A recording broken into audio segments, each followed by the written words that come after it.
Hello students, क्या हाल है? सबके बढ़िया। F is equals to q v sine theta. Last video में फोर्स बनवा दी थी एक इक्वेशन, उसी के स्पेशल केसेस लेके आए हैं। जिसमें वीडियो में स्पेशल केसेस बताएंगे कि अगर थीटा की वैल्यू अलग अलग होगी तो किस तरीके से जो ऑब्जेक्ट का पाथ है वो चेंज होता रहेगा। तो सबसे पहले स्टार्ट करते हैं पहला केस, जिसमें हम लोगों ने क्या लिया है, थीटा को 0 या फिर 180 डिग्री लिया। F is equals to q v B sine theta formula होता है, सबको पता है। अगर इसमें आप थीटा को 0 डालोगे तो यहाँ से फोर्स कितनी आ जाएगी? फोर्स आ जाएगी 0 न्यूटन। क्यों? क्योंकि साइन 0 की वैल्यू या साइन 180 की वैल्यू 0 होती है और फोर्स 0 आ जाएगी तो ऑब्वियसली अगर ऑब्जेक्ट चार्ज पार्टिकल जैसे जा रहा था, मान लो इस तरीके से जा रहा था, मैग्नेटिक फील्ड की डायरेक्शन भी यही है और ऑब्जेक्ट भी इसी तरीके से जा रहा था, तभी तो थीटा 180 डिग्री होगा। यही तो केस है। तो इस केस में अगर पाथ जैसे जा रहा था वो लीनियर पाथ था तो इसका पाथ कैसा रहेगा? लीनियर का लीनियर ही रहेगा। क्यों? क्योंकि इसे कोई छेड़ने वाला है ही नहीं। जिस फोर्स, इसमें कोई फोर्स ही नहीं लग रही है, 0 न्यूटन की फोर्स है। तो जैसे जा रहा था इस तरफ जा रहा था तो इसी तरफ चलता रह जाएगा। दूसरे स्पेशल केस में चलते हैं, जिसमें हम लोगों ने क्या लिया, थीटा को 90 डिग्री लिया है। अगर थीटा 90 हो जाता है तो यहाँ पे साइन 90 पुट कर देंगे हम लोग, तो क्यू वी बी साइन 90। तो फोर्स किसके बराबर आ जाएगा? क्यू वी बी के बराबर आ जाएगी। साइन 90 की वैल्यू तो 1 होती है और ये फोर्स क्या होती है? मैक्सिमम फोर्स होती है। तो मैक्सिमम फोर्स एक्सपीरियंस करेगा अगर चार्ज पार्टिकल क्या चल रहा है? Perpendicular to the magnetic field चल रहा है।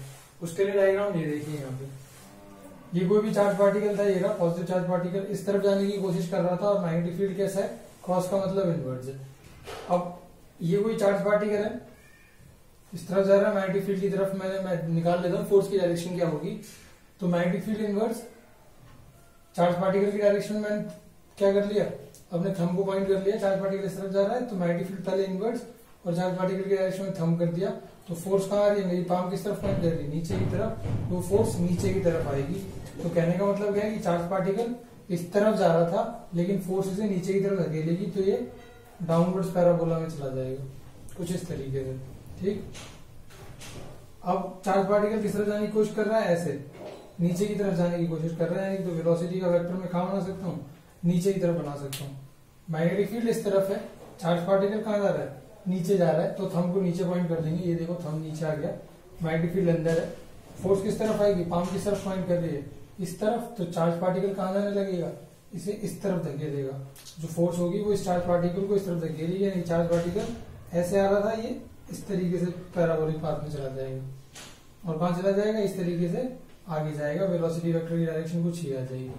अब देखिए फिर से फोर्स इस पर लगेगी। फोर्स तो लगती रहेगी जब तक मैग्नेटिक फील्ड में, मैग्नेटिक फील्ड अंदर की तरफ, फोर्स इस तरफ, तो सॉरी मैग्नेटिक फील्ड अंदर की तरफ, चार्ज पार्टिकल इस तरफ मूव करे टुवर्ड्स राइट। हम मैंने इस तरफ पॉइंट कर दिया। फोर्स कहाँ लग रही है? ऊपर की तरफ। तो इस चार्ज पार्टिकल को क्या करेगी?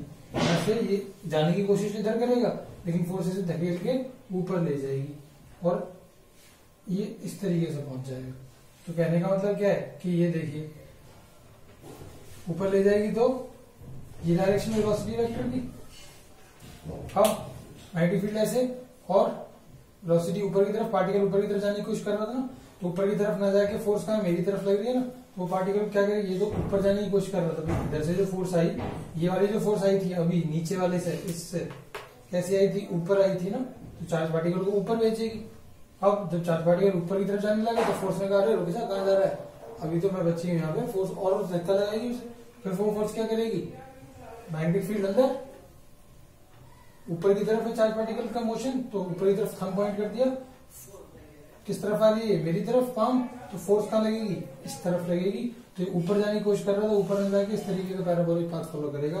कहने का मतलब क्या है कि जब चार्ज पार्टिकल अगर perpendicular to the magnetic field move करता है तो वो किस तरीके का पाथ फॉलो करता है? वो एक सर्कुलर पाथ फॉलो करता है। तो अब मैं यहाँ से कंक्लूड कर सकता हूँ। आगे जो लॉरेंस फोर्स की वीडियो आएगी उसमें इस तरीके से डायरेक्ट बता दिया जाएगा कि पाथ सर्कुलर क्यों है। ये नहीं समझाऊंगा मैं वहां पे, मैं डायरेक्ट लिख दूंगा कि perpendicular to the magnetic field है तो इसका मतलब पाथ सर्कुलर होगा। तो यहाँ पे समझा दिया है, आप देखिए। अब पाथ सर्कुलर है तो ये जो फोर्स इस पे लग रही है सर्कुलर पाथ में मूव कराने के लिए कौन सी फोर्स रिस्पॉन्सिबल होती है? क्या बोलते हैं उस फोर्स को? Centripetal force. क्या होता है इसका फॉर्मूला? mv²/r। mv²/r किसके बराबर हो गया? क्यू वी बी के बराबर। यही तो फोर्स लग रही थी अभी। यहाँ से एक वेलोसिटी से एक वेलोसिटी कट जाएगी, रिलेशन क्या आ जाएगा? रेडियस का रिलेशन आ जाएगा। ये रेडियस क्या है? रेडियस ऑफ सर्कुलर पाथ है। ये जो सर्कुलर पाथ में घूमेगा ना, फोर्स जैसे सर्कुलर पाथ में घुमाएगी उस सर्कुलर पाथ का रेडियस है। सबको पता है कि मोमेंटम और काइनेटिक एनर्जी में ये रिलेशन होता है, क्लास 11th में पढ़ा था आप लोगों ने, P is equal to √2mk। ठीक, तो ये यहाँ पे क्या है, mv क्या होता है, मोमेंटम। तो इसकी जगह पे मैं क्या लिख सकता हूँ, इसे लिख सकता हूँ ना, तो रेडियस का फॉर्मूला ये बन जाएगा in terms of kinetic energy.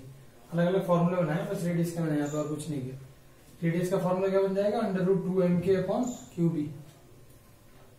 सबको पता है वर्क डन का फॉर्मूला क्या होता है, Q into v, charge into potential.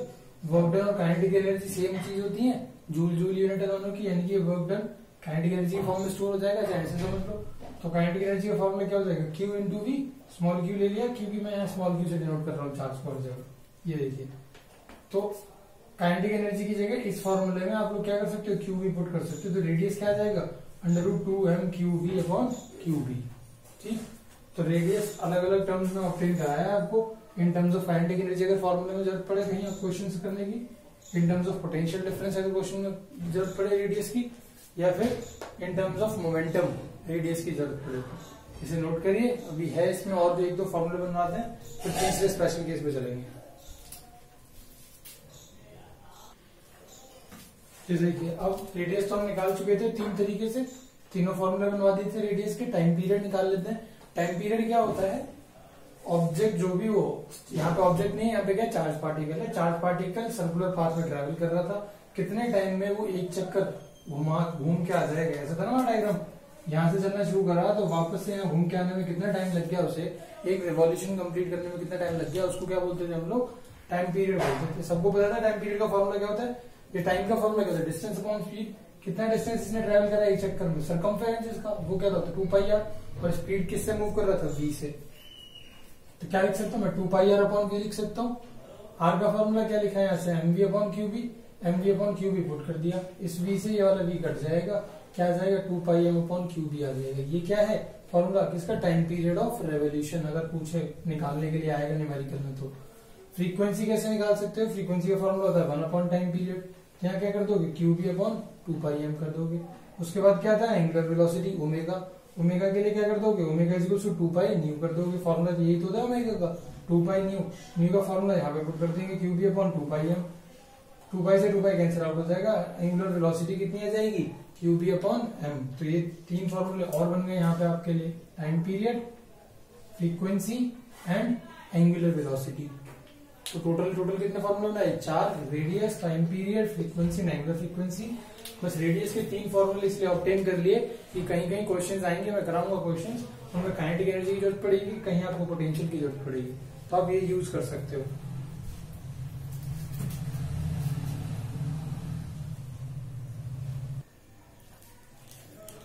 अब तीसरा केस देख लेते हैं, तीसरा लास्ट स्पेशल केस। हमने देख लिया 0 डिग्री पे चल रहा है, 180 पे चल रहा है, 90 पे चला दिया। अब किसी एक सर्टेन एंगल पे चला देते हैं जो कि फिक्स नहीं है, सपोज करो 60 डिग्री, सपोज करो 40 डिग्री, इस तरीके से कोई वैल्यू है। तो हमने बोला कि मैग्नेटिक फील्ड डायरेक्शन ये है इस तरफ, और चार्ज पार्टिकल कहाँ जा रहा है, इस तरीके से जा रहा है। ये देख रहे होगे आप लोग, यहाँ पे दिख रहा है कि ये कुछ सर्टेन एंगल थीटा बना के जा रहा है, किससे, मैग्नेटिक फील्ड की डायरेक्शन से। ये मैग्नेटिक फील्ड की डायरेक्शन है, ठीक, और ये क्या कर रहा है, इससे थीटा एंगल बनाते हुए जा रहा है। अब कभी भी वेलोसिटी ये डायरेक्शन है तो हम क्या कर सकते हैं, इसे रिजॉल्व कर सकते हैं। इसका हॉरिजॉन्टल कंपोनेंट निकालूंगा, वो क्या आ जाएगा, v cos थीटा, और इसका वर्टिकल कंपोनेंट निकालूंगा तो वो क्या आ जाएगा, v sin थीटा। ठीक है, तो ये वर्टिकल कंपोनेंट आ गया, ये हॉरिजॉन्टल कंपोनेंट आ गया। अब आप ये भूल जाइए कि चार्ज पार्टिकल ऐसे जा रहा था, याद क्या रखिए कि चार्ज पार्टिकल इस तरीके से जा रहा था और इस तरीके से जा रहा था, यानी कि हमने क्या कर दिया, इस वेलोसिटी को, इस वाली वेलोसिटी को 2 पार्ट में स्प्लिट कर दिया, एक परपेंडिकुलर आ गई और एक पैरेलल आ गई, किसके, मैग्नेटिक फील्ड की। तो अगर मैं बात करूं जो पैरेलल है मैग्नेटिक फील्ड की, यानी कि v cos थीटा जो कंपोनेंट है, क्या वो किसी फोर्स के लिए रिस्पॉन्सिबल होगा। भाई हमने अभी देखा था ना कि पाथ, अगर मैग्नेटिक फील्ड इस तरीके से और इसी तरीके से अगर चार्ज पार्टिकल जा रहा है तो दोनों के बीच में एंगल कितना बन रहा है, 0 डिग्री। तो वो तो कोई फोर्स लगाएगा ही नहीं, यानी कि v cos थीटा जो कंपोनेंट होगा वो कोई फोर्स नहीं लगाएगा इस चार्ज पार्टिकल पे। वो कैसा मदद करेगा, इसे अगर ये इस डायरेक्शन जा रहा था तो इसी डायरेक्शन जाने की मदद करेगा, यानी कि ये कैसे जाएगा, इसकी वजह से v cos थीटा की वजह से पाथ कैसा रहेगा, लीनियर। v sin थीटा ऐसे है, मैग्नेटिक फील्ड ऐसे है, और अभी बताया था पिछले केस में, यानी कि ये क्या है 90 डिग्री का एंगल बना रहा है ना वी साइन थीटा वाला कंपोनेंट मैग्नेटिक फील्ड के साथ में, ऐसे ही तो है। और अभी पिछले केस में ही बताया कि अगर परपेंडिकुलर जा रहा है charge particle to the magnetic field तो वो कैसा पाथ फॉलो करता है, एक सर्कुलर पाथ फॉलो करता है, यानी कि वी कॉस थीटा की वजह से तो वो स्ट्रेट जाने की कोशिश करेगा और वी साइन थीटा की वजह से वो सर्कुलर मोशन में मूव करने की कोशिश करेगा, सर्कुलर पाथ में ट्रेवल करने की कोशिश करेगा। तो इन दोनों का जो कंबाइंड इफेक्ट होगा वो कैसा आ जाएगा, एक हेलिकल पाथ आ जाएगा। यानी कि देखो वी साइन थीटा की वजह से सर्कुलर पाथ और वी कॉस थीटा की वजह से लीनियर पाथ, ये समझ में आया होगा सबको। क्यों, क्योंकि यहाँ पे तो ये फोर्स एक्सपीरियंस करेगा, किसके बराबर एक्सपीरियंस करेगा, क्यू वी बी के बराबर, और वो है क्या v है, तो वो v की जगह पे आप क्या लिख सकते हो, v साइन थीटा लिख सकते हो। क्यों, क्योंकि कौन सा कंपोनेंट ले रहे हैं हम लोग, v साइन थीटा वाला कंपोनेंट ले रहे हैं, ये इस वाले की वजह से। और दूसरी क्या चीज है, ये लीनियर पाथ है, क्यों, क्योंकि ये v cos थीटा की वजह से तो कोई फोर्स ही नहीं लग रही, और v cos थीटा की वजह से फोर्स नहीं लग रही। तो पहला केस में बताया था ना, जब कोई इस तरीके से जा रहा है पार्टिकल और मैग्नेटिक फील्ड भी इसी तरीके से है तो कोई फोर्स एक्सपीरियंस नहीं करेगा, पाथ कैसा बताया था उस केस में लीनियर, तो v cos थीटा की वजह से लीनियर। तो सर्कल और लीनियर को जब कंबाइन करते हैं तो क्या बन जाता है, एक हेलिकल पाथ बन जाता है। हेलिकल पाथ कैसा होता है, ये चार्ज पार्टिकल यहां से चलना शुरू किया ना इसने, तो ये इस तरीके का पाथ ट्रेवल करेगा, मतलब सर्कल, फिर थोड़ा सा धक्का मार देगा लीनियर वाला आगे से, सर्कल, फिर आगे लीनियर, फिर सर्कल, सर्कल, ऐसे। तो ये होता है कंबाइंड इफेक्ट सर्कुलर और लीनियर का। सर्कल नहीं बन पाएगा कंप्लीट, वो हेलिकल में चलता जाएगा इस तरीके से, तो पाथ कैसा आ जाएगा, हेलिकल आ जाएगा। अब जो सर्कल के लिए रिस्पॉन्सिबल थी फोर्स वो या वेलोसिटी, वो कौन सी थी, परपेंडिकुलर वाली वेलोसिटी थी ना v साइन थीटा, तो मैं परपेंडिकुलर वाली वेलोसिटी ले लूंगा, r is equal to mv perpendicular upon qb। v perpendicular क्यों लिया है, क्योंकि ये वाली वेलोसिटी तो है जो इसे सर्कुलर पाथ में घुमा रही है, तो इसकी जगह पे v परपेंडिकुलर कौन सी है, v perpendicular v sine theta, तो रेडियस कितना आ जाएगा mv sine theta upon qb। Time period में तो वेलोसिटी कहीं आई नहीं थी, टाइम पीरियड वही रहेगा 2πm upon qb। Horizontal motion consider कर लें तो हॉरिजॉन्टल मोशन किसकी वजह से,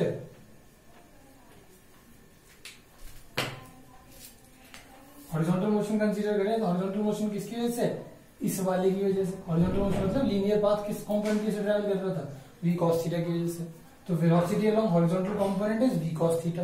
तो पिच निकाल सकते हैं यहाँ से। पिच क्या होता है, जैसे मान लो ये हेलिकल पाथ है ना इस तरीके का, तो ये पिच है, एक हेलिक्स से दूसरे हेलिक्स तक के बीच का डिस्टेंस, इसको पिच बोलते हैं। तो ये क्या है, हॉरिजॉन्टल डिस्टेंस। हॉरिजॉन्टल डिस्टेंस एक हेलिक्स में कितना कवर कर लेता है ये चार्ज पार्टिकल, उसको पिच बोलते हैं। और ये हेलिक्स में जा किसकी वजह से रहा है, हेलिक्स में किस वेलोसिटी की वजह से जा रहा था, v cos थीटा की वजह से। तो क्या कर देंगे, v cos थीटा ले लेंगे यहाँ पे, यानी कि पिच कैसे निकलेगी, पिच क्या है, कुछ भी नहीं है, डिस्टेंस है, हॉरिजॉन्टल डिस्टेंस। डिस्टेंस का फॉर्मूला क्या होता है, स्पीड इनटू टाइम। तो स्पीड कौन सी लूंगा मैं, हॉरिजॉन्टल वाली। क्यों, क्योंकि पिच के लिए तो ये वाला हॉरिजॉन्टल डिस्टेंस के लिए इसे इस तरीके से कौन चला रहा है, v cos थीटा। तो यहाँ पे v cos थीटा ले लूंगा, इनटू टाइम पीरियड कितना है मेरे पास 2πm अपॉन qb, वो पुट कर दूंगा तो पिच आ जाएगी। पिच क्या है फिर से बता देता हूँ, जब ये हेलिकल पाथ ट्रैवल कर रहा है तो यहाँ से सर्कल से इस सर्कल के बीच तक की दूरी को पिच बोलेंगे, ऐसे इस सर्कल से इस सर्कल के बीच की दूरी को पिच बोलेंगे। इस तरीके से पिच जो है ये बनती जाएगी, जितने हेलिक्स ट्रैवल करते जाएगा इतने हेलिकल पाथ बनाते चला जाएगा। तो ये थे special cases related to f equal to qvb sin theta.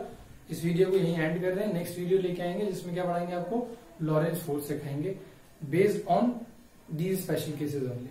क्या है लॉरेंस फोर्स उस वीडियो में सिखाएंगे अच्छी तरीके से, और स्पेशल केसेस उसके भी लगाएंगे सारे, और फिर मिलेंगे नेक्स्ट वीडियो में। अगर ये वीडियो अच्छी लगी हो, सब कुछ समझ में आया हो, तो do like the video and share it with your friends. Those who are new to the channel, please subscribe my channel to get the latest notification of such videos, such important videos I would rather say। मिलेंगे next video में, till then take care of yourselves, bye bye।